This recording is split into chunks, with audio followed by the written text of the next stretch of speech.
The Philadelphia Eagles defeated the Jacksonville Jaguars 29-21 as Doug Pederson returns to Lincoln Financial Field. Got a standing ovation, but at the end of the day, the Eagles got the job done. Here's the great, the not so great, and the bottom line of the Eagles' big victory. Miles Sanders had a career-high 27 carries, ended up with 134 yards and 2 rushing touchdowns. The Philadelphia Eagles had 210 yards rushing.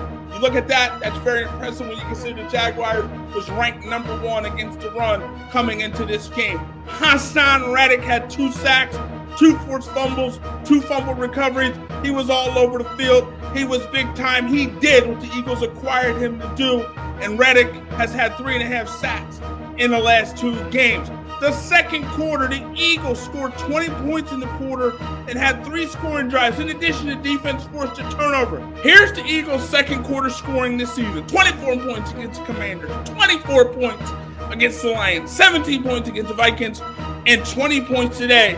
They get it done in that second quarter. The defense created 5 turnovers, allowed only 7 points after the first quarter, and they got the job done. Those 5 turnovers led to 22 points. They're not so good. The first quarter, Andre Cisco had a pick 6. Jamal Agnew had a 4-yard touchdown reception for the Jaguars, which ended an 8-play, 80-yard drive, and the Jaguars were up 14-0. Here's the bottom line. The Eagles are 4-0 for the first time since 2004. Again, still got to play a little better in the second half, only 9 points in the second half, but the weather conditions weren't that great.